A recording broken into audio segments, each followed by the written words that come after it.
and welcome back to Aura's Crafts. Today I'm going to be taking a look at the 50th anniversary of Star Trek Captain Kirk doll. Yes, that's right, the 50th anniversary Captain Kirk doll. Now, fair warning, I have not seen anything Star Trek at all. Like, zero. But, you know, obviously it says right there the name, so that's how I know what this doll is. But yeah, I have no idea anything about Star Trek. But yeah, so Star Trek original series, it says on the box. This is a collector doll. It's black label, and yeah, this is the anniversary. Picture of the dude on the side, and like stuff on the side, and spaceship thing on the side. Yeah, I have no idea about Star Trek at all, but here's the doll, so better open them up.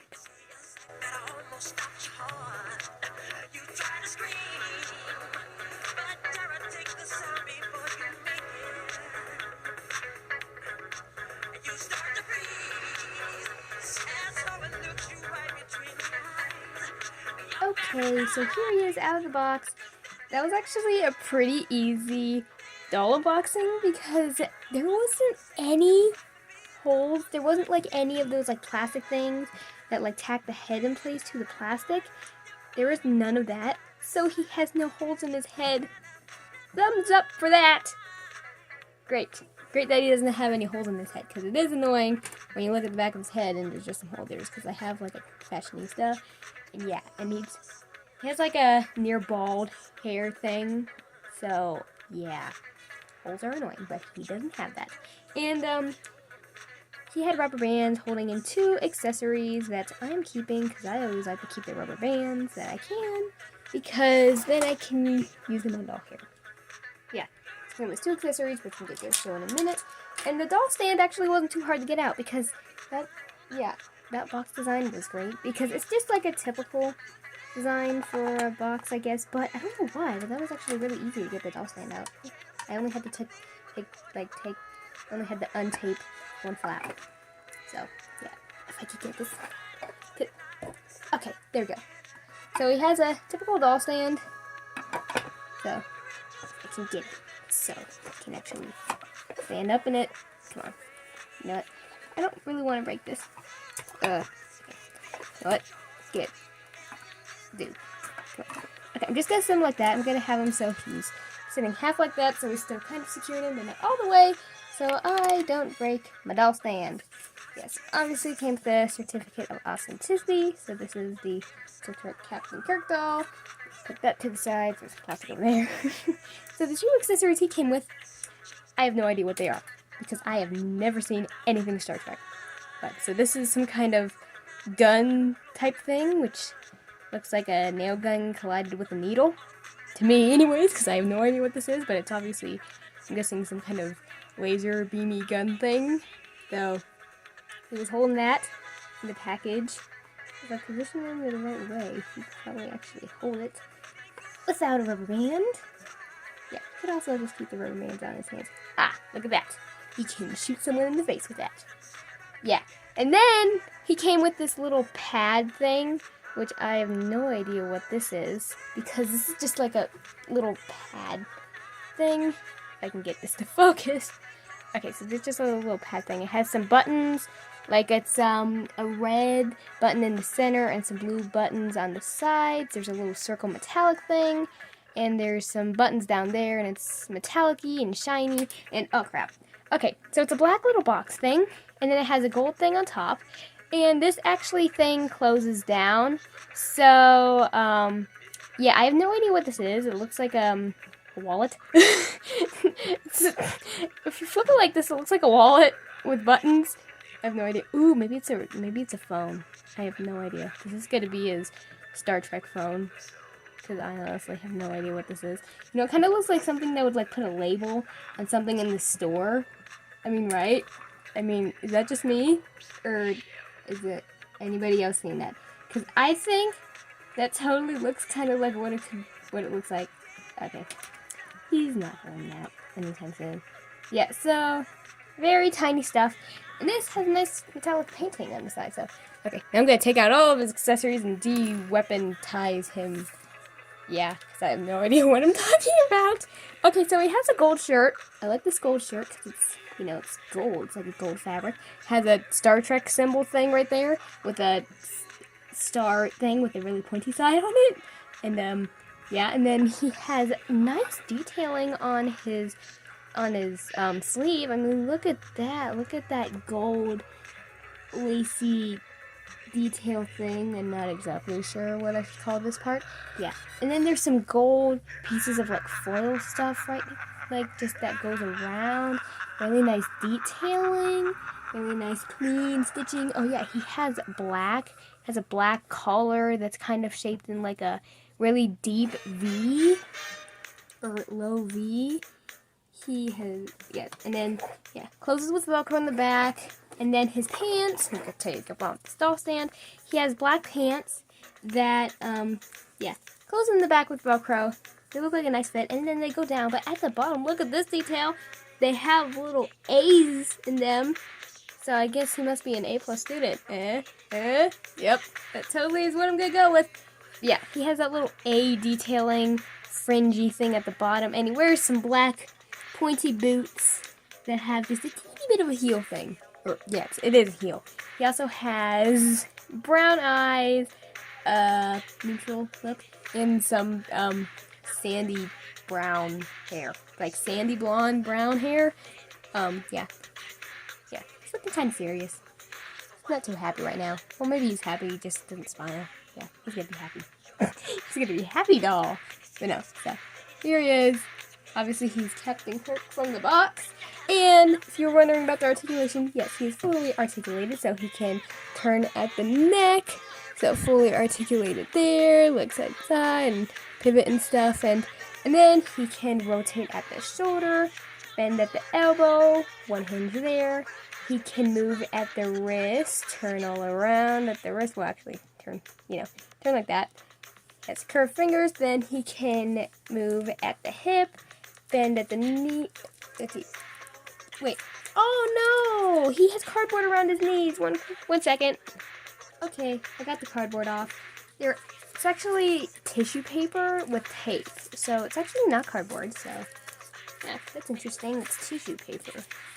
So I'm just gonna throw that over there, do something with it. Yes, but as I was saying, he can bend at the knee, just one hinge there, and he can move at the ankle. Except it's easier to see when he doesn't have his boots on. Easier to see when he doesn't have his boots on. So he has ankle articulation. It's actually not too hard to put his boot back on and get the pants to like over his boots. It's actually not too difficult. So there he is, Captain Kirk. One second. Okay, so there he is in all of his Star Trekkiness. I have no idea. So, oh yeah, and then his pants. I didn't notice this. If you look, come on, focus camera, focus. Come on, it has stitching, like in the front detail. So that's nice.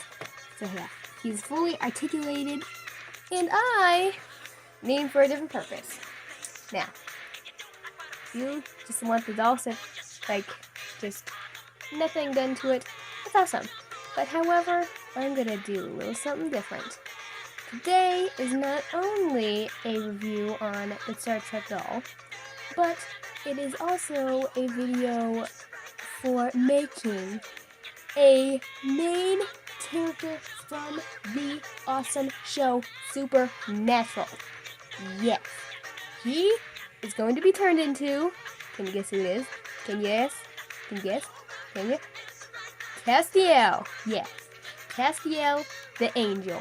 Now, he comes in later seasons, like 5 or 4. Yeah, like around that season range, he comes in. So, if you're just starting Supernatural, you're not that far. So yeah, he's going to be turned into Castiel. So, first thing I'm going to need to do with him is repaint his hair, because Castiel has brown hair that's dark. not like. Sorry, Captain Kirk. We are gonna get a reboot in Castiel. Oh yeah. So I need to grab my paint. Okay, so here's my supplies, and I couldn't get his shirt off without taking his pants off, so right now he's just wrapped in a towel. But then he's gonna get a spa treatment, like on the side. Yeah, and it's really interesting because his shirt only goes down partway into the Velcro, and then you have to pull it off, which is interesting. So here is the picture that I've pulled up for Castiel. So this picture I found, and so his hair is a dark brown color, so I'm going to just mix some brown paint with black. And you know, I'm just gonna keep it over here for reference. Or no, please. Probably looks ridiculous, but it's done. So this is how I'm doing my video, and just keeping it up right there. Yeah, so I'm just gonna pour out a little bit of brown, just a teeny bit of black, because black goes a long way in paint. So, come on, get off. Okay. So, then I'm just going to need him, and we're just going to mix it. Now, I have a bigger, it's like a medium-sized brush, and a small brush. So, I think that looks good for his hair color, right? Yeah, I think that looks good. Probably may look a little more blackish on to you, but for me in real life, it looks normal, like a hair color. So now I'm just going to take his head and paint it all over the hair. Yeah. Then in the spaces that are more close to the head and harder, I'm just going to use the detail brush to make sure I don't get it on his face. This might require a few coats. Okay, so here is his head all painted, and now I'm just going to take some of the same brown, add a little water to it. It needs more water than that. Then I pre-watered this down, and just paint the eyebrows with it. Make them a little darker. So now his eyebrows look more accurate. So now, I'm going to take green, turquoise, and Bahama blue. I have this turned to read on camera. So now I'm going to take all three of those colors, or you can find something very similar. I'm going to try to make that color. No. So this is the picture that I found, which I thought looked pretty good. So then they get like that. So, and depending upon if you have metallic-y paint like this, which is just metallic silver. So if you have something like this, you might want to mix it in. But I'm just gonna first try to mix colors. I'm just gonna take a little bit of each color. You know what? Now that I'm staring at this photo, I think I only need the turquoise, which is that color, because his eyes, to me, they look like the turquoise. I mean, right? It looks even better in person, but yeah, I think his eyes look like the turquoise, so I'm just going to take some of the silver and add it in. Then, add it in, which don't need a whole lot. And the silver might lighten it up just a teeniest bit, but you can't really notice it. So now I'm just going to take my teeny tiny detail brush, which is like one of my teeniest brushes. And I'm just going to take it, make sure on the point. I'm going to get a little bit of color, just like a little bit. Oh, 1 second. Okay, so then after you finally get it, then just paint over the existing brown on the eye. I need to do this off camera. Okay, so this is eye color. I think it looks pretty good, right? I mean, it's the turquoisey color. And you can go and add like some metallic, just like maybe add a little bit like on the sides of the turquoise to give it a little extra shine, and I might do that. And after you finish painting, then you're going to want to seal everything with varnish. So this is gloss varnish, and on the eyes that would be good, so since eyes are glossy, but on the hair and the eyebrows you might want to, if you can, find like a matte or a satin or like a semi-gloss. A few of those are even a thing, so it's in paint, so I think it's in gloss. I'm not the expert on gloss, so like varnish, so yeah. So then you're gonna want to take some gloss and seal everything that you painted with it. But I'm gonna wait to do that because I'm going to decide if I want to put a little bit more on the eyes. So now we're up to the next part.